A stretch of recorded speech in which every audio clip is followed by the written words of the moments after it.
سلااو و هیڤین دەمە خۆش و گەلک بەخێر هاتن تەماشەکردنا کورد کۆنەکشن ji dengê ئەمریکا li Washington و هەروەسا کەناڵی NRT. جابینەرانی عزیز لەم بەرنامەیەدا چەندان بابەتان بۆ ئامادە کراوە لەوانە کێشەی پەنابەران لە ئەنجومەنی نوێنەرانی نەتەوە یەکگرتووەکان منداڵانی سووریا پێویستیان بە کۆمەکی مرۆڤایەتیە شەڕی نێوان حکوومەتی تورکیا و کورد کە بۆتە مایەی کوژرانی ژمارەیە خەڵکی سیڤیل کێلەی بەرپرسە ئاوارەکانی ڕۆژاوای کوردستان لە شارۆچکەی باریکە چۆن مەراسیمی جەژنی قوربان بەڕێوە دەبەن و هەروەها ژمارەیە راپۆرت و بابەتی تریش. خانمێک بجەرگ و ژیر ASD کاری بوو خواژە دەستێ ئەمیرێکی داعشی ئەمریکی ڕزگار بکە ئەوێ لێرە لە ڕاستەوخۆ لە ستۆدیا کورد کۆنەکشن چیرۆکاخوا ژمەڕا ڤەگێڕە. سەرۆکی ئەنجومەنی نوێنەران لە کۆنگرێسی وڵاتە یەکگرتووەکانی ئەمریکا دەڵێت لە کۆتایی مانگی دەدا دەست لە پۆستەکەی کۆنگرێسی دەکشێنێتەوە. جان باینەر کۆماری کە لە ساڵی 1990ەوە ئەندامی کۆنگرێسە لەژێر فشاری ڕاستڕەوەکانی کۆماریەکاندایە بەهۆی ژمارەیەک دۆسێەوە و ئەم ڕۆژهینی بەشداری لە ژمارەیە کۆبوونەوەدا کردووە لەگەڵ کۆنەپارێزانی کۆماریدا تا بگاتە ڕێکەوتنێک تا خۆی لادا لە گرتنەبەری هەڵوێستێکی لەو شێوەیە کە دەشێت ببێتە مایی داخستنی زۆربەی ئۆفیسەکانی حکوومەتی فێدراڵی کاتێک کە بودجە بەشی خەرجیەکان ناکات. سەرۆک باراک ئۆباما دیگەل سەرۆکی رووسی ڤلادیمیر پۆتین کۆم بە هەفتیا بێ لە دەمێ جیڤینا گشتیان نەتەوێن ئێگرتی کۆش کاسپی دەبێژە ئوکراین و سووریاوێ ناڤڕۆکێ کۆمبوونا وان بە جارە داوی هەردوو ڕێبەر دیگەل یەک ئاخفتین لە مەها هەفت بوو بۆ بەحەسکردنا ڕێکەفتنا ناڤۆکی دیگەل ئیرانێ چەند ساڵن پەیوەندیان هەردوو ئالیان سست بوونە پشتی رووسیا گرەوە کرم داگیر کردی و پشتەوانی لێ جوداهی خوازن ئۆکراین کردی حکومەتە رووسیژی دەبێژە پوتین دێ ڕەوشە سووری دەگەل سەرۆکی ئەمریکی بەحس بکە مۆسکۆ ئالیکاریە لەشکریە ڕژێمە ئەسەد دکە لە شەڕێ دژی دەوڵەتە ئیسلامیدا. سەرۆکی ئەمریکا و سەرۆکی چین ئەم ڕۆژهینی بەردەوام بوون لە کۆبوونەوەکان بۆ لێکنزیکردنەوەی جیاوازیەکان لەوانە سیخڕایەتیکردنی ئینتەرنێتی و سیاسەتە ئابوووریەکانی چین.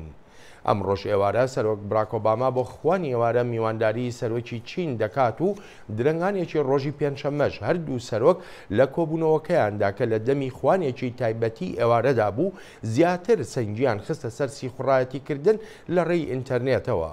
سەردانەکەی سەرۆکی چین یەک هەفتە دەخایەنێت.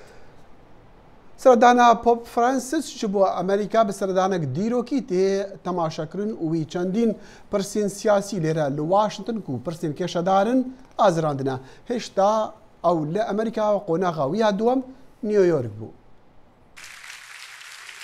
دەگوتارە خوادا ji بۆ civata giştiya netewênê êgirtî pap rijdî li rêberên cîhanê kir heta rêberatîkirina xwe diyar bikin di şerê guharîna jîngehê hejarî û parastina penaberan de.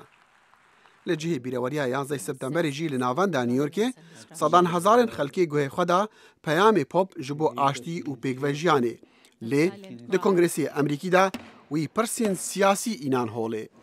Mr. Speaker, the Pope of the Holy See. Giringiya gotara Pop Francis ji bo herdû civatên Kongresa Emerîkî nebes ji ber navê wî û kesayetiya wî ya xwedî desthilat bû belkû ji ber helwestên wî li hember pirsên siyasî li Emerîka bû. Em xelkê vê kêşwerê ji biyaniyan natirsin çunku gelek ji me rojekê biyanî bûn. Her ji ber vêna gotara wî û seredana wî ya Emerîka dîrokî bûn. Me divêt Kongres karekê li ser rîformên berfirehên penaberan biket. Pap Francis wan rîforman han didet lê nebese heta ew cêbecê nebin.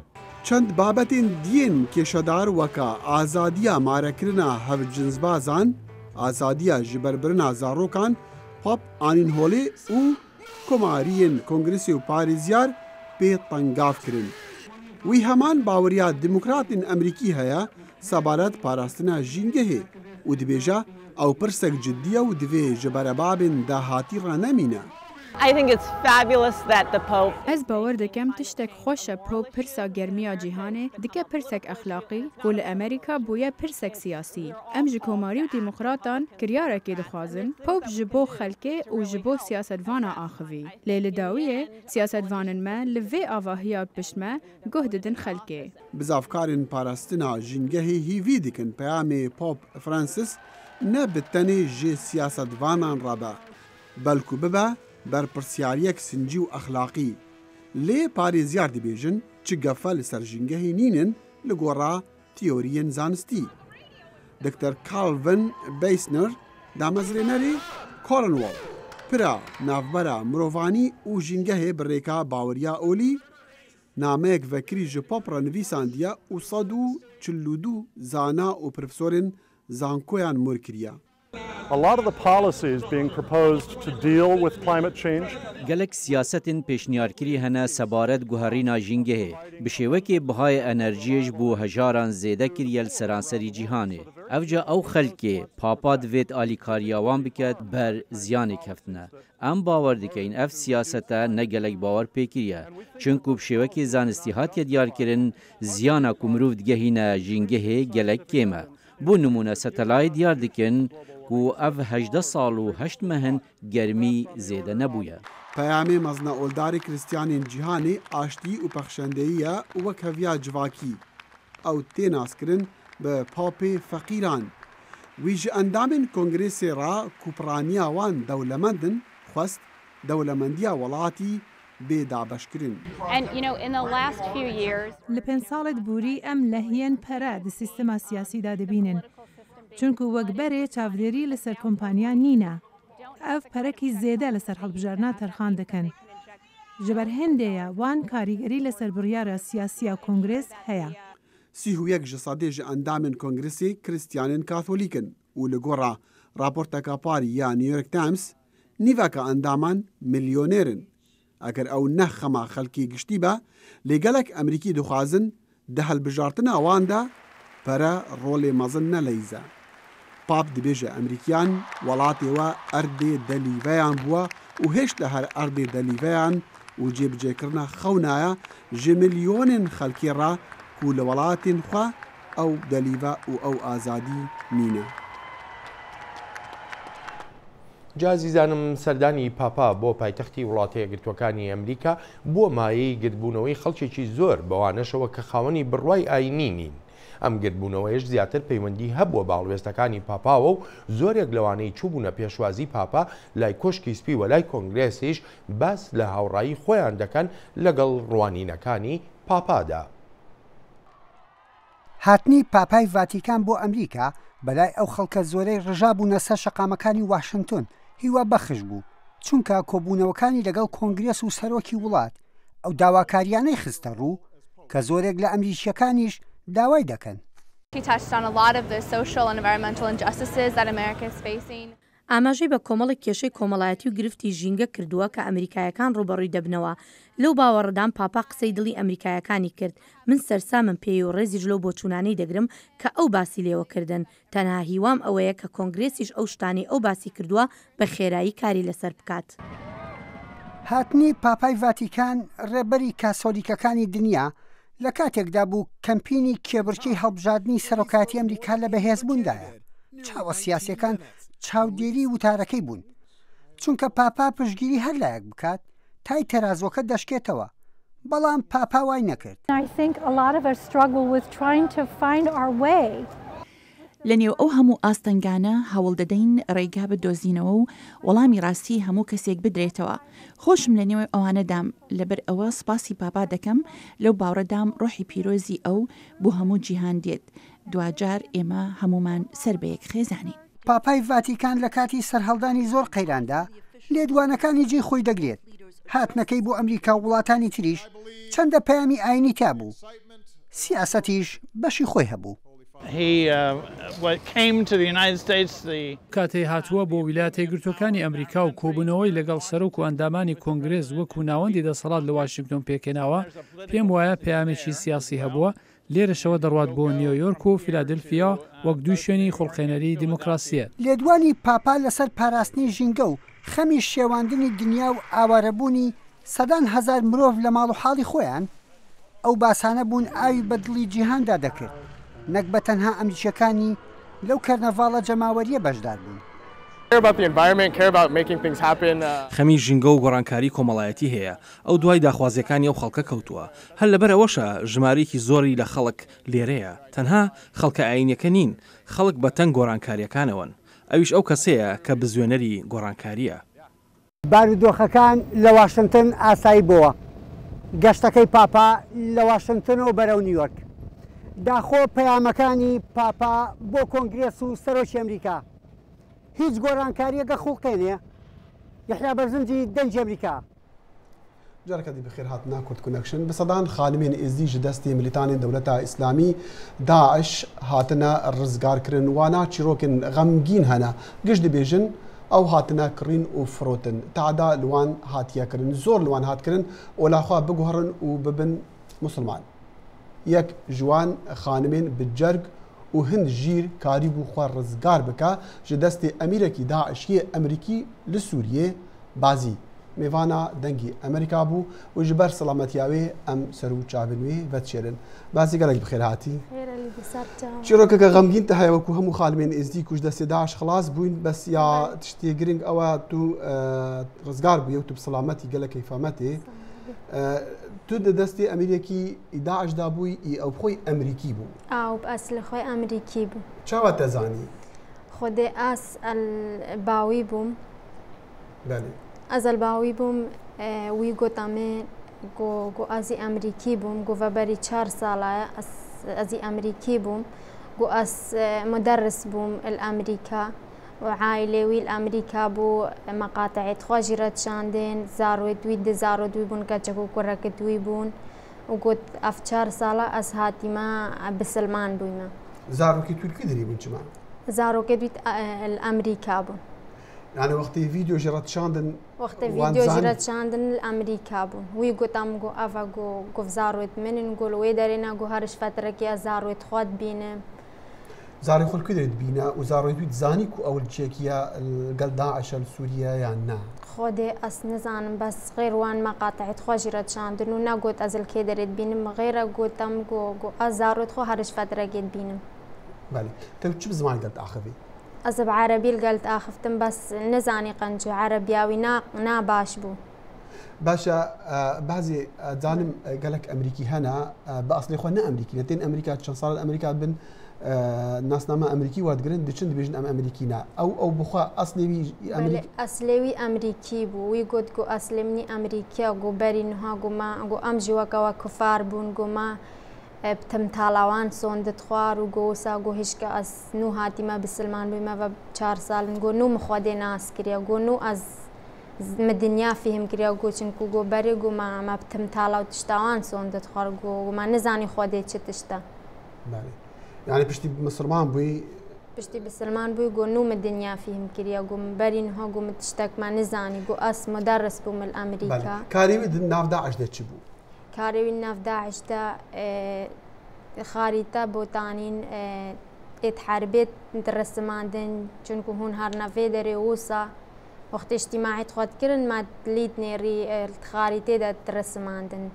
تشتي دا اتحاربي وان شكليوي چابو شكليوي و چهوي گلك اسبي بو طوليوي اشمه بلندتر بو و جافت ويد زربون پوراوي و رهاوي اتراش بون او خلقت هاتن جمت تزاني كينا او كسنا خودي نتهلا ام ببينن او هاتنا بال بس جارنا الهولي دا تشتو او تشت كنا فخاريتا او درسماندن ات حربيت كوتي هونيش نافروسا ما ديتن بس وكدو غرفة كويس اخاص بنات هلات ام ببينن اتشن او بتني بو كيبير ابو ما كسيتي بيرا او المال دا او بو ودحرز دوي بن مستمرة فيرا بون باش وقت بيجي ام كي تو نبتني بوي اس نبتني ازبوم وكوري برايمي حمري 3 سال بون بخورا بربو على اساس اس متقطعن از زوجي مو افكوري من دامش خورا نبن وكاتش كدياب مرابو نافي نادا بو اشتل قصب بو ام هرسل بالبو نادا كم سال بو 23 سال بون حمري بله باشا بعضيش مربيجه تو چا گشتيوان تو چا گشتي بدري خودي اس ام الجندي كوجو بن شنغالي جندي كوجو بترين تعدال اللي هاتيا كرن الجندي كوجو بو اكبر جريمه اللي هاتيا تشكرن داعش كري الجندي كوجو بو ام هزارو هفسدو هناك نفس التيدا بون تقريبا شست زلامي ما بو همو كشتن وجنو زاروش خورا برن جنو زاروش خورا برن اجي كشوان بوم او يتكش خورا برن جاوا يعني هاي سوريا او تشاغي هاي جم او امريكي نابي تشبو ابو عبد الله الامريكي ابو عبد الله الامريكي تشاغي هاي جموي از برما الرقاي وش رقا ابو عبد الله هذا شخوره كريم ازو والنهد ديبون وامبرنا حلب والحلب او هفالد مجي همو فرودنا هفالد خو بس ازو ندا وكوري براي مهيلان البام چاوا بو يعني زانين داعش رفتاري وان دقل ازدياد دقل خامد ازدياد خراب ويكرينو فرودنو تعداو ده قوتروان الا ولا خو بقهرن ابو عبد الله امريكي چ دوتوا قلق تعدل ماكر چنكو قلق بيس بو تعداوي بماكري كاسيش كنيا ما تعدك وسانا ديد بو بزوري تاتنك ما و الكورك دا يعني وقت تقولي تنميجي بخوندي والقرآني بخوندي وتنميجي بكي وتشتي وساد قلت دا كورك نزاني حمري 3 سال بنزاني بباي في قنش قلت جو لازم الا صبحي ساعة 4 رات كرت قلت لازم تنميجي بكي بمرة وقتي وينات كرنميش نزاني رات بويدا يعني تبي شكلي وينا بشربو وحجبو بازي تا كاريخ وخلاص بكي وتا يدي كوري برايته او خانم دي بتراد اوجي بخورا خلاص كرن چونكو ما قلت اخوا يعني وقت تعدل مهاتا كرن اسناه الملها فالان بيتا كرن شاوا يعني وقت ويتعدل مكر منه لا تعدل هفالان بقى ما هفالا خو بخورا خلاص كرن منه لا نيزيكي ويببي قالك جاراوي تقو ازي فروشم ازي تعديب جاهين ميدا من ناد هلا مهرجار متطاولان متقول دانا افتشتكير ناي وقت تعدل مكر تعدل وين ماكا ما تشباوي تشتكي ما بيجدا وين ما فروشة بلا ازول بايك بين من هلا تحدك بقاهيدا بعضي تشاخو خلاص كرت تشا او هردو جي بخرا خلاص كرت خدمه مبين جارا بازدا حتى ام خلاص بون ام هرسي بله جاربري ام الحلب بون تقريبا 3 روجا ام المالي دابون ام دركفتن جاركي او تشونا درت كاتن بروجي ساعد ده يانزش مالتشو حتى يفاري ساعد انه ده ناتاتمان شمال دركتن ام تشونا ام تقريبا 6 متر شمالي دور كاتن وام قرتن دي سال بيشا ما دركتن بله هر داعش بون هر او بون بس جارة تالي تكاري خو خلاص بكي تشابو جارة تالي ما چون تلفون الصيدلية كيبو ما چوكو تخوداني صيدلية مگو تلفوني بدم از خوداني تخور بايفم ما تلفون دامي من رقمك حافظ كربو امرات برجس بو مل هجل تلحفر محافظ كربو زفيرات بايفتم بله ما تلفوناوي كر مگو تمگو يكيب ما فابشينا عمل دستوان دينا وافحال ومسلد مينا ومتوساينا من دستوان تا گلك يترزيل بون قد باشا يك ما فشان دلوي دري وهات ام برنامج خو ام خلاص كرن بي انينا تركيا ومرات هاتا بيشاماو ام سلامتي خلاص بون وابج گلك كيف خوشن بعضي تو بسلامتي وتشتي هاري مازون وجرينج او تا بزيرك يا خو وبجرج يا خو وتشيا نبس خو خلاص بكي خانمه كدي بخرا خلاص بكي وزاروكي بخلا بخرا خلاص بكي افتشت قلكي ما صنع از قلكي كيف خوشم تو هاتي از قلكي كيف خوشم تو بسلامتي الفدري سپاس بازي بو هاتنا تا سپاس بعضي خانمه بجرجا ازدي كاريبو رزقار بك جدستي اميركي داعش يه امريكي مشروكاوي خانمي بهيس لي ام هي دارن كو خانمي دين كون هذا دستي داعش معنا بكاربن خا رزقار بكون بجهنا كسو كارن خا ودردي صدان هزار پنابرين كورودكنا أوروبا نافروكي مشتو مرة ريبرين جيهاني لكم بوناكا قشتيا نتوين إقرتي لنيويورك لحفتيا بيتن سكرتيري قشتيا نتوين إقرتي بان كيمون وميفانداريا جيفينكا ريبرين جيهاني بكا وجوانا بخازا برسفاوان هيجا ونفنتوي با جفي كريزا مروفاني را لە کاتێکدا پەنابەرانی وەکو ئەمانە دەگەنە نەمسا بەردەوام دەڕژێنە ئەوروپاوە وڵاتە یەکگرتوەکانی ئەمریکا و زلهێزانی تری جیهانی هەوڵی بژارەی تر دەدەن بۆ دامرکاندنەوەی قەیرانی پەرسەندووی مرۆڤایەتی. ئەم کێشەیە لە بابەتی سەرەکی ئەجەندای نەتەوە یەکگرتوەکاندا دەبێت کاتێک زیاتر لە 150 سەرۆک و سەرۆگۆزیرانی وڵاتان لە ئەنجومەنی گشتی کۆ دەبنەوە. هەروەها ئەمریکا و ڕێبەرانی حەوت وڵاتی سەرەکی پیشەسازی ناسراو بە گروپی حەوت لە ڕۆژی سێشەمە کۆبوونەوەیەک لەسەر قەیرانی مرۆڤایەتی پەنابەران ساز دەکەن. دەزانم حکوومەتە جیاوازەکان دەخوازن هاوکاری دراوی لە وڵاتانی تر کۆ بکەنەوە ئەو حکوومەتانە بانکێش بکەن کە زۆر چالاک نەبوون لە بواری مەسەلەکانی مرۆڤیدا و ڕۆڵی زیاتر بجێڕن. لە سەرەتای ئەم هەفتەیە وەزیرانی ناوخۆی یەکێتی ئەوروپا بەرنامەیەکیان پەسەند کرد بۆ نیشتەجێکردنی 120,000 پەنابەر لە سەرانسەری یەکێتیەکە. یەکێتی ئەوروپا بەڵێنیشی داوە زیاتر لە 1 ملیار دلار تەرخان بکات بۆ هاوکاری ئەو سووریایانەی کە پەنایان بردوتە وڵاتانی دراوسێ. ئەمریکاش هاوکاری مرۆیی زیاد دەکات و ئامانجی دیاریکراوی کردووە بۆ فراوانکردنی وەرگرتنی پەنابەر بۆ 85,000 کەس لە ماوەی ساڵی داهاتوودا کە بەلایانی کەم 10,000 لەوانە سووریایی بن. ئێمە ئەوە ئەنجام دەدەین کە بزانین دەست بەجێ پێمان دەکرێت کە هەست بکەین بەو سیستمەی هەمانە و بەو ئاستەنگانەی بودجەی کە لە بەردەممانە بۆمان دەکرێت. بیل فرێلێک لە ڕێکخراوی مافەکانی مرۆڤ لە میانی دیمانەیەکدا بە ڕێگای سکایپ گوتی ئەم بەڵێنەی ئەمریکا شتێکی زۆر نییە. پێم وا بێت ئەمە زیادکردنێکە کە دواکەوت بوو لە ڕاستیدا لەبەرەوەی ساڵی پار تەنها نزیکەی 100 پەنابەری سووریایی لە ئەمریکا نیشتەجێکران. هەندێکیش دەڵێن لە کاتێکدا ڕەنگە پێویست بێت ئەمریکا هەوڵەکانی زیاد بکات لە هەمان کاتیشدا پێویستە هاوکاری زیاتر لەلایەن ئەو وڵاتانە شەوە بکرێت کە لەم قەیرانی پەنابەرەدا خۆیان دوورگرتووە. ئێمە دەشێبی لە وڵاتانش بکەینەوە کە دەتوانن ژمارەیەکی زیاتری پەنابەر وەربگرن من بیر لە کەنەدا دەکەمەوە بیر لە ئوسترالیا دەکەمەوە. شارەزایان دەڵێن ڕاستی ئەوەی کە پەناخوازان ڕوو لە ئەوروپا دەکەن دەبێت ببێت بەوە بیرهێنانەوەیەک بۆ وڵاتانی ڕۆژئاوا کە پارە زیاتر تەرخان بکەن بۆ وڵاتانی ڕۆژهەڵاتی ناوەڕاست کە قورسایی قەیرانی پەنابەران کەوتۆتە سەر شانیان. هێرۆ زەنگەنە دەنگی ئەمریکا.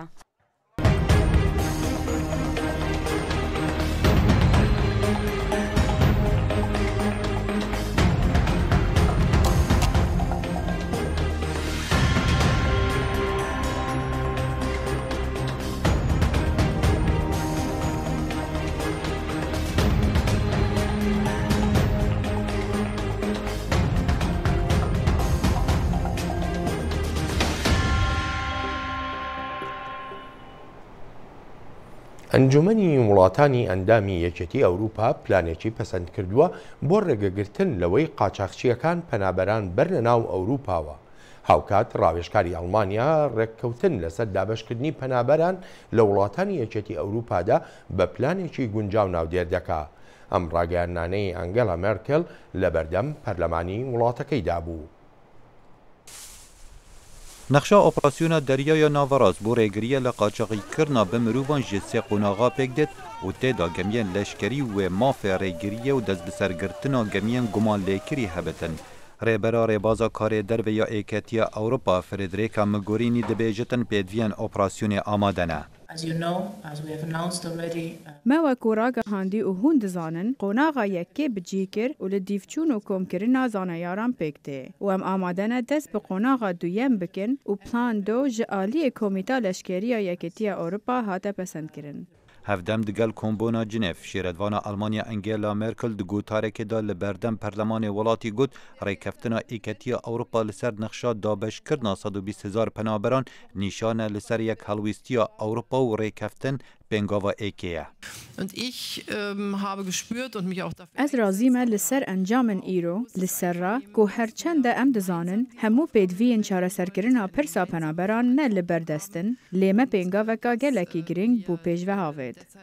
Civata Ewropaya 28 welatan li kombona awarte ya Bruxelles qayil bûn li ser berhevkirina 1.1 milyar dolaran bo rêkxirawên alîkariyên nefnetewî bo dirûstkirina kempên penaberan li welatên nizîkî welatên şertê da wekû Libnan û Urdun û Tirkiye yên mehvandariya milyoneha penaberan dikin. پنابرên Sûrî û Iraqî û yên welatên dî çendên rêyên pir bi tirs digirine ber bû jiyaneka baştir li Ewropa. Lê bû zor ji wan a bihayê armanca wan zor giran e.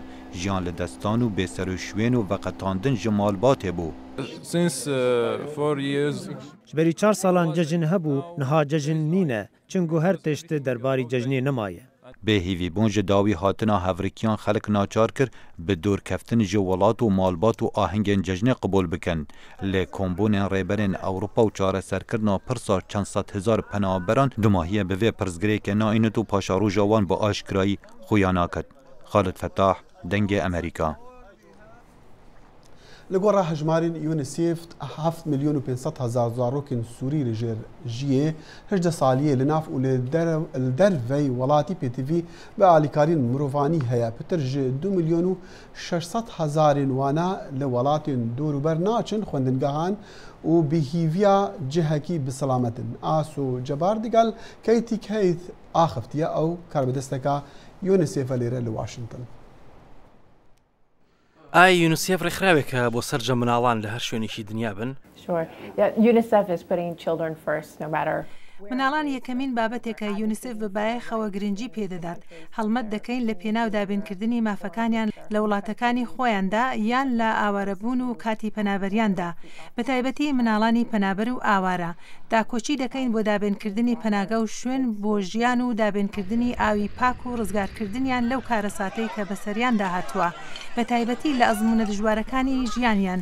دوازار دابینکردنی پەروەردە و فێرکردن بۆ ئەو مناڵانە یەکێکە لە کلیلی ئەو ناوچانەی کە بایەخی پێدەدەین. بەهۆی ئەو قەیران و ملمولانی خوێناویانی سووریاوە زیاد لە 5,000 خوێندنگە داخراون یان کراون بە شەڵتەر و پەناگە بۆ ئاوارەکان یان کراون بە بنکەی سەربازی. ڕای ئێوە چێ لەو بارەیەوە؟ UNICEF is dedicated to provide education to all children everywhere. UNICEF دەکارێت پەروەردە و فێرکردن دابین بکات بۆ هەر منداڵێک لە هەر شوێنێک بێت. ئەوڕۆکە زیاد لە 13 ملیۆن مناڵ هەیە لە ڕۆژهەڵاتی ناوەڕاست و ئەفریقا و ئەو ناوچەی کە بەهۆی ململانەکانەوە لە خوێندن دابراون. ئێمە پرۆگرامی پەروەردە و فێرکردنی بە پەلەمان دابین کردووە بۆ ئەو مناڵە ئاوارانەی کە ناتوانن بچن بۆ قوتابخانە یان دەستیان بە قوتابخانە ڕناگات. لە کاتێکدا کە مناڵانی دیکە دەتوانن بخوێن و بەردەوام بن لە فێربوون بە تایبەتی بۆ ئەو شوێنانەی کە ئیتر خوێندنگەکان کراوەنین بۆ قوتابیەکان و داخراون. چەند کەمتان هەیە بۆ دامیکردنی ئەو هەموو مناڵە ئاوارەیە؟ UNICEF is reaching with this program. پرۆگرامەکانی یونیسف بۆ زیاد لە 500,000 مناڵی ئاوارەیە بۆ بەردەوامیدان بە خوێندنیان بە تایبەتی لە ناوخۆی سووریا بۆ ئەو مناڵانەی کە قوتابخانەیان نییە. هەروەها لە وڵاتانی دراوسەی سووریاش کەمپی خوێندنمان هەیە بۆ ئاوارەکان. ئایا لە کاتی ئەم قەیرانە گەورەی پەنابەراندا وڵاتانی جیهان وەک پێویست بەشدار بوون لە یارمەتیدان و هاوکاریکردنی ئاوارەکاندا؟ یونیسف لەگەڵ کۆمەڵێک وڵاتانی جیهان و چەندین دامەزرا و کەسایەتی گرنگدا کار دەکات کە هاوکار و یارمەتیدەری مادی و معنەوی یونیسفن بۆ دابینکردنی خزمەت بە مناڵان لە هەر شوێنێکی ئەم دنیاە بن. یونیسف تەنها لە وڵاتانە دەتوانێت کار بکات کە بە فەرمی بانکێش کراوە بۆ خزمەتکردن و بەهاناوە هاتن کارکردن لەگەڵ هاوکارەکانیشمان و تێگرا بەشدارن لە پرۆژەکانماندا. هاوکار یونیسف لە سەرجەم وڵات و دام و دەستگا و کەسایەتیەکانەوە هاوکاری و یارمەتی پێدەگات. لە کاتێکدا لە ناو دەرەوەی سووریا زیاد لە 7 ملیۆن و مناڵی ئاوارە لە ناو دەرەوەی سووریا ئاوارن. ئایا ئێوە لەسەر سنوور هیچ پرۆژێکی دیاریکراوتان هەیە بۆ ئاوارەکان؟ یونیسف لە ناوەی سووریا لەگەڵ حکوومەتدا هاودەنجی هەیە بۆ هاوکاریکردنی مناڵانی ئاوارەکان لە باکووری عێراق و لوبنان و ئوردون و میسریش. ملیۆنان خەڵک لە سووریا و ئەفغانستان و ڕۆژهەڵاتی ناوەڕاستەوە ئاوارە بوون و لە جوڵەدان بەرەو سنوورەکانی خۆرئاوا و هەندێکیان گەیشتونەتە وڵاتانی ئەوروپا. ئایا ئێوە هیچ پرۆژێکی استراتیژیتان هەیە بۆ ئەو ئاوارانە؟ یونیسف لەگەڵ سەرجەم ئوروپای ڕۆژهەڵاتدا بەباشی کار دەکات بۆ ئەوەی ئەو وڵاتانە یارمەتی مناڵانی کۆچبەر بدەن بە تایبەتی سربیا، مەسەدۆنیا و یوگۆسلاڤیا بۆ دابینکردنی شوێنی حەوانەوە و سەلامەت بۆ ئەو مناڵانە بۆ ئەوەی دووچاری پەلاماردان و بازرگانی پێوەکردن نەبن و بەربگرن لە هەر گرفتێک کە دەشێت مەترسیدار بێت بۆ ئەو مناڵە پەنابەرانە و ئازاد بن لە هاتوچۆدا. خۆتان دەزانن کە قەیرانی پەنابەران خێرا ڕوویدا و پرۆسەی بەندەنگەوە هاتنیان هێواشە لە کاتێکدا بەردەوام خەڵک لە ڕاکردن و ئاوەرەبووندایە. تۆ لە باوەڕەدای کە قەیرانەکە زۆر خێرایە و چارەسەریەکانیش زۆر هێواشن؟ یونیسف لەگەڵ سەرجەم ئەو حکوومەتانەدا داکۆشی دەکات بۆ ئەوەی کێشەی مناڵان ببێتە یەکەمین و سەرەکی ترین کارمان. یونیسف دەیهەوێت بە خێراترین ڕێگە کۆمەک بۆ مناڵە ئاوارانە بگەیەنێت. ئەم قەیرانە دەمێکە هەیە، هەرچەندە بڵاوبوونەوەی وێنە دڵتەزێن و غەمگینەکەی ئالان کوردی زیاتر یارمەتی خوڵقاندنی دەرکەوتنی ئەم قەیرانەیدا. بە تایبەتی قەیرانی مناڵانی کۆچبەر و ئاوارەبوونی خەڵک لە جیهاندا. ئەو وێنە غەمگینەی ئالان چەند هەفتەیەک لەمەوبەر کە بەدەنگەوە هاتنێکی گەورەی دروست کرد زۆر باش بوو بۆ ئەوەی زیاتر بەهانای کۆچبەرانەوە بێت. ئەی باشە ئێستاکە هیچ کامپ و شەڵتەرێکتان هەیە بۆ دابینکردن و بەهاناوە هاتنی ئەو مناڵە کۆچبەرانە؟ ئێمە لەگەڵ کۆمەڵێکی زۆر لە هاوکارانماندا کار دەکەین بۆ ئەو مەبەستە. هێندێک لەو ڕێکخراوانەی وەک UNHCR کەمپیان دابین کردووە بە تایبەتی بۆ گەیاندنی ئاوی خواردنەوە و خوێندن و پەروەردە. بەپێی ئامارەکانی یونیسف ئێستاکە زیاد لە 58 ملیۆن مناڵ لە جیهاندا لە دەرەوەی سیستەمی خوێندن و دابڕاون بەهۆی زەبروزەنگ و تیرۆر و ململانەکانەوە. ئێستاکە قەیرانی پەروەردە و خوێندن بۆتە قەیرانێکی جیهانی. ئایا ئێوە هیچ پرۆژێکی گەورەتان هەیە بۆ ئەو قەیرانە؟ یونیسف پرۆگرامێکی بەرفراوانی خوێندن و پەروەردەکردنی هەیە بۆ دروستکردنی بواری خوێندن و سەلامەتی ژیان بۆ ئەو مناڵە ئاوارانەی پێویستیان بە دەنگەوە هاتنێکی خێرا هەیە، بە تایبەتی پرۆگرامی سەرەتایی فریاکەوتنی خوێندن و ئەو مەترسیانەی کە لە دەرەوەی خوێندنگەکان دووچاریان دەبێتەوە. ئێوە دەزانن کە زەبروزەنگ و پەلامەردان و بەکارهێنانی مناڵان لە زۆربەی شوێنەکانی دنیا بوونی هەیە. ئایا ئێوە هیچ بەرنامەیەکتان هەیە بۆ پارێزگاریکردن لە مناڵانی ئاوارە؟ ئێمە داکۆشی دەکەین لە پارێزگاریکردنی مناڵان. هەروەها هەڵمەتێکی گەورەی نێونەتەوەیمان لە ڕێی نوێنەرایەتی جیهانیەوە بەرپا کرد بە ناوی دەیوت باکەم بۆ پاراستنی مناڵان و بەدەنگەوە هاتنیان. لەم چەند هەفتەیە ڕابردوودا شەڕەکانی نێوان حکوومەتی تورکیا و کورد تون بوون و ژمارەیەکی زۆری خەڵکی سیڤیلیش لەم شەڕانەدا کوژراون. کێ بەرپرسیارە لە کوژرانی خەڵکی سیڤیل لەم ڕەوشەی تورکیادا؟ تۆلین دۆڵۆغلو نووسەری پێشوو لە ماڵپەڕی ئەلمۆنیتەر لەو بڕوایەدایە سیاسەتە هەڵەکانی ڕەجەب تەیب ئەردۆغان تورکیای بردووەتە ڕەوشێکی ناهەموارەوە. لە تەنیا دەمانگدا زیادە لە 120 پۆلیس و سەربازی تورکیا لە شەر لەگەڵ پەکە کوژراون. ئەوە دەتوانێت بە مانای ئەوە بێت کە تورکیا هەر ڕۆژ زیاتر دەچەقێتە زەڵکاوی شەڕێکەوە کە دەربازبوون لێی زۆر دژوار دەبێت. بەڵام کوژراوانی شەڕ تەنیا سەربازەکان و میلیشیانین. شاری جەزیرە ئاوێنەیەکە کە بە تەواوی زەخمەکانی شەڕێکی گران لەسەر جەستەی مرۆڤی مەدەنی نیشان دەدات. سەیارە و شەقام و دار و دیواری ئەم شارە و ئەو خەڵکە مەدەنیەش کە ئێستا تەنیا خوێنیان بە دار و دیوارۆ ماوەتەوە و یا برینداری سەر جێگەی ئەو شەڕەن ڕەوایەتی ئەو ئاڵۆزیەی دەکەن کە باشووری ڕۆژهەڵاتی تورکیای تێکداوە. بەڵام ئایا مەترسی ئەوە هەیە کە شەڕەکە بەربڵاوتر بێت و تەنیا وڵاتی ئەهۆی ناوچەکەش تووشی ڕەوتی وڵاتانی دراوسێ بێت؟ ئەرێک ئەدەڵمەن باڵوێزی پێشووی ئەمریکا لە تورکیا. لە هەلومەرجێکدا کە سووریا و عێراق بە واقع تووشی دابران بوون و داعش سەری هەڵداوە، بوونی تورکیا وەک وڵاتێکی سەقامگیر کە بە ڕادەیەکی زۆر هاودەنگی تیادا بێت زۆر گرنگە. بەڵام من زۆر لەوە ئەترسم کە ئەگەر ئەردۆگان لەو ڕەوتەی ئێستەی پاشگەز نەبێتەوە تورکیاش تووشی دابران بێت، بارودۆخی ناوچەکە لەوە خراپتر دەبێت. هەندێک لە چاودێران لەسەر ئەو باوەڕن کێشەی سەرەکی ئەوەیە کە ئەردۆغان استراتژی ڕۆشتن و دەستهەڵگرتنی نییە و ناتوانێت سیاست جێبێ هەڵێت و دەست لە پۆستەکەی بکێشێت. تۆلێن داڵۆغلو شیکاری سیاسی.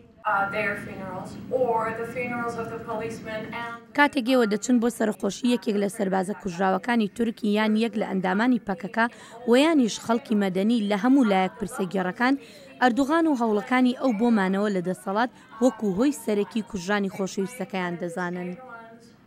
ئەردۆغان هیوادارە لە دەنگدانی مانگی 11دا سەرکەوتوو بێت و دڵیشی بەوە خۆشەکە بە پێی یاسای تورکیا ئەگەر دەنگدان دووبارە بکرێتەوە و نۆبەتی دووهەمی دەنگدانەکەش لە هەمان ساڵێکدا بەڕێوە بچێت کە نۆبەتی یەکەمەکەی بەڕێوە چووە، حزبەکان یارمەتی تایبەتی کەمپەینی دەنگدان وەرناگرن و ئەوەش بەڕێوەبردننی کاری حزبی ئەوان دژوار دەکاتەوە. ئەمریکا دەتوانێت چی بکات؟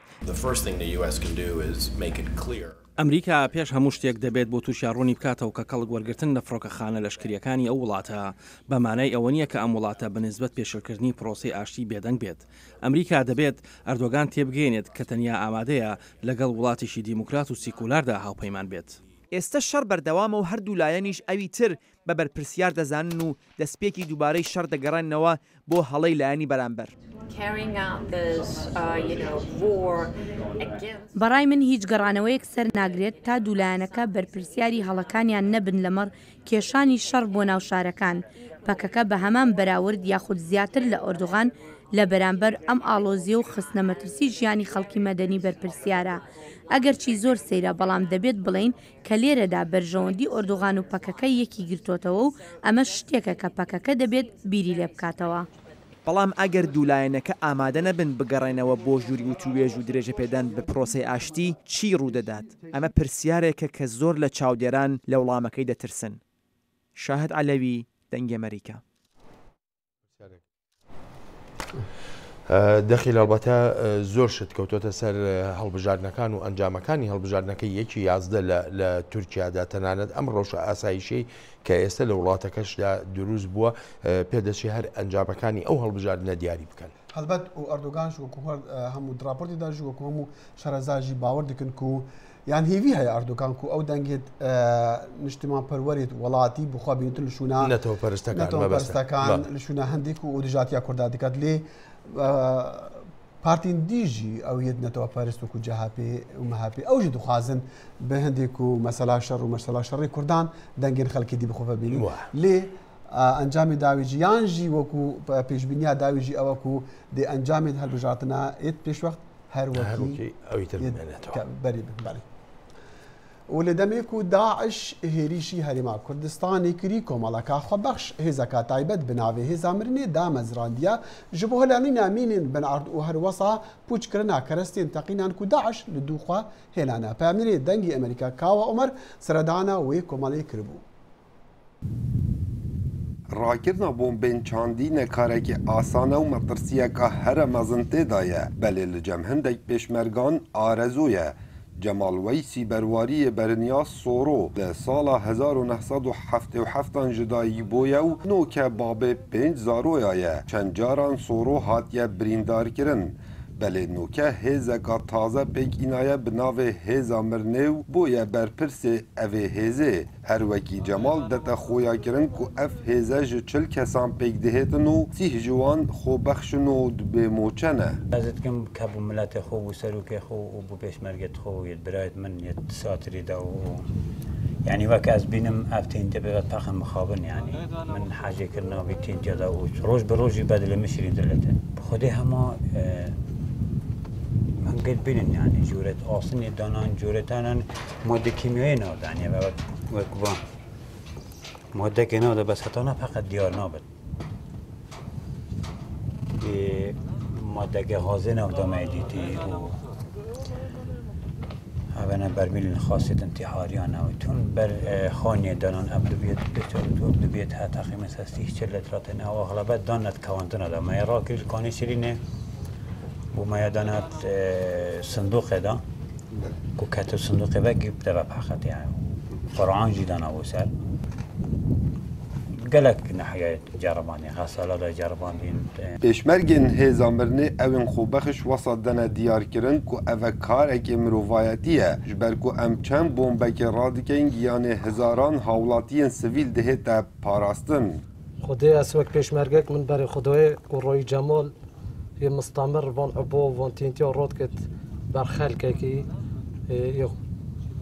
وان منطقه زمار و وان منطقه خلقک یه تیتی پیداد کرد مجی برای خدای ارکک مروفاتیه مجی گفت از وعده دم از شما گر روی جمالی هندی رحمن هم هندی افتینتیا مروفکی شکین سونیا شو لکین سونیا یعنی اولا جبر خلقی جی ومبخوجي بالي كان قال فقط هزر سالفه شو ده ابو كاس حسكم في شو ليبكن ابو راي جمال سيوري من دخلت لك مقاس بملقات هذا قلت كلام كلام جامد يعني تشتكي يعني مهنك قالك ابو شرف خو باشي زين شام او بو زرا من في وقت افشرت شي بوي يعني وقف ديرو كاكو كرديني يعني زوق من داس خو باش فصالك مدرم نوال قلت لي ومستمج جازت واجب يعني تشك زوقك مرفك ديك كردويه قال حسكي Dihêta zanîn ku heta noke hêzamirnê pitirî şêst planên TNT rakirîne li mihwerên cuda cuda wekî mihwerê Zumar û Şingar û Behşîqa û Rebî'e. Belê her ji destpêka hêrişên Daeş û heta noke evê hêzê 12 şehîd lêkeftîne û 16 birîndar. Belê di karê xwe de berdewamin û bêy diltengiyek li cem wan peyda bî. Kawa Umer dengê Amerîka nahiya Zumar. ژمارەیەکی بەرچاو لە ئاوارەکانی ناوچە کوردنشینەکانی سووریا لە هەرێمی کوردستانی عێراقن و بەشێکیان وان لە شارۆچکەی باریکە و مەراسیمی ئەم جەژنی قوربانەشیان لەوێ کردووە. ژیار محەممەد پامنێری دەنگی ئەمریکا لە سلێمانی لە دەمی یەکەم نوێژی ڕۆژی جەژن سەردانی پەنابەرانی کردووە و لە راپۆرتەکەیدا پەنابەرانی کوردی سووریا باس لە ماناکانی جەژن دەکەن لە ئاوارەییدا.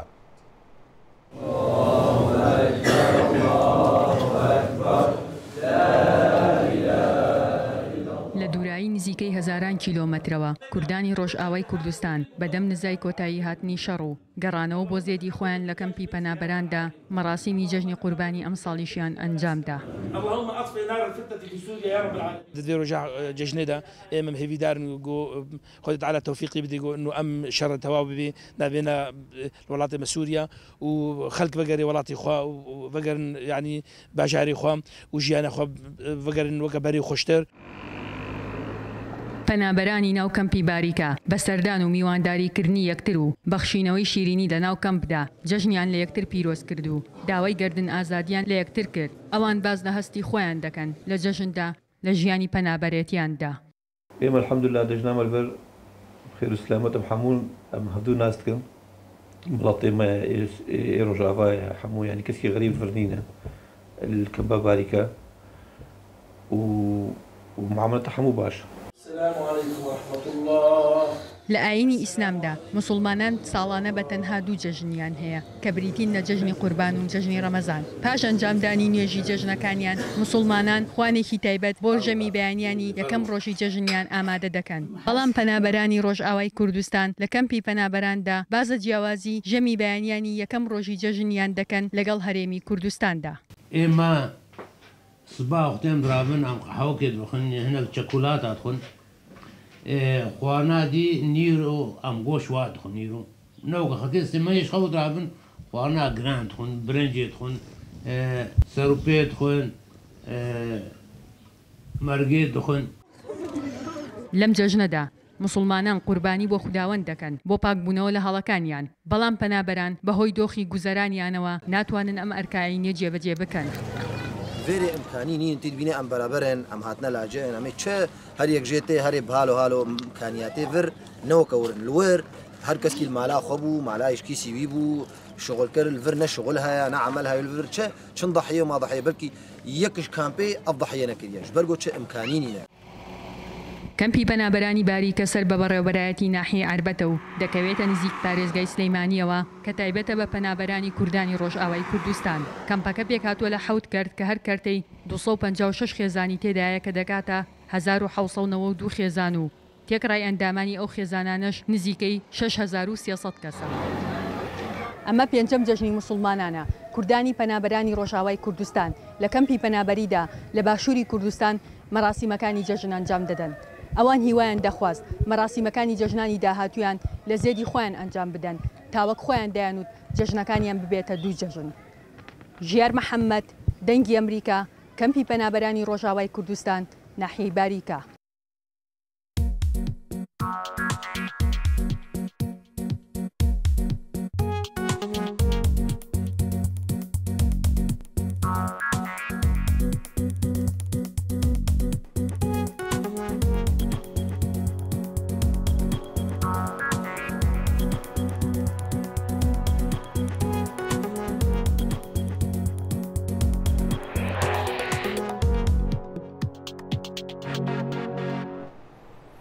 خۆشەویستانم دەڤزت یەکێکە لە فلیمە نوێیەکانی لە ئێستادا لە هۆڵەکانی سینەما لە ئەمریکا نیشان دەدرێن.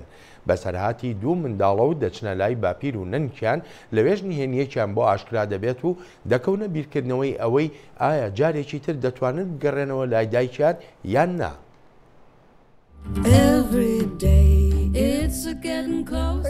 ئەکتەر ئۆلیڤیا دەیانگ و ئێد ئۆکسنبۆلد خۆ ئامادە دەکەن بوو سەردانە هەفتەیەکێ لە دەفداپیر و باپیرن خوا.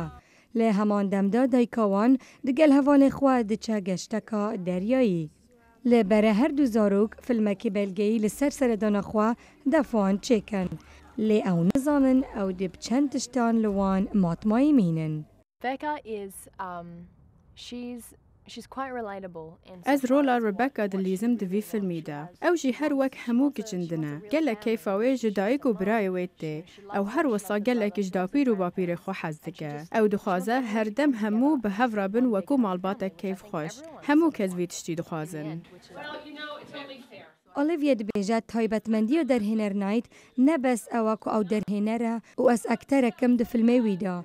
Lê ew her wisa wek hevalek ye û ez dikarim li ser gelek tiştan digel wî biaxivim. Li demê karî derhênernayît gelekî profesyonala û bi rastî li karê xwe dizanît. Wê her wisa got ew gelekî ya serbilind. Being reborn again. Ev film wî hestî dide min ku ez ji nû ve ji dayîk bûme û ew aktera rola serketê de dilîze her wiha karê derhêneriyê di film de dike. Keçeke 15 salî ye ku baweriya wê bi hêza filmçêkirinê heye. Îca dibe ku ez dîsa wekû derhêner bûme zarok. Ed dibêje hevkariya wî gel Olivia pir xweş bû. Wî got bi rastî min ew hez dikir em wek xuşk û birane. Ed û Olivia her du xelkê Astralya ne. Ed dibêje wî heta niha çîrokek hosa nebihîstiye û gelek keyfxweş e ev derfete hebûye li vî filmî kar bike. Tyler zarokekî gelekî baş û dilnazik e. Ji ber ku di çîrokê de bavî wî ew hiştiye, wî hinek pirzgirêk hene ku divê bi xwe wan çareser bike. Ew hizir dike ew gelekî bihêze, lê rastî ne wisa ye. Lê ew dixwaze wisa hizir bike da ku bi heman şêweyî xwe pêşkeçan bike. Ji bo budce û firûtina vî filmî, li hejdeyê vê mehê filmê divêzit 34.6 milyon dolar bes li Amerîka bakur kiriye û li cihên din li cîhanê 3.9 milyon dolar. Ev ê dibît 38.5 milyon dolar ku bû vî filmî ji dest aniye. Bi wan kesên hez dikin bizanin çend dolar bi vî filmî xerc bûye, ew jî 5 milyon dolar bû. Demê ev filme bû carayekî hat weşandin bihayê 24.5 milyon dolara tîketên wê hatin firûtin. Ew li heftiyayekê hate plêya duê ya filmên sînema li box office. Derhînerê vî filmî Manjonet Şayemalan navdara bi derhînana filmên bi tirs. Yek ji wan filmê Sixth Sense yan jî hestê şeşê ku li sala 1999 hebû.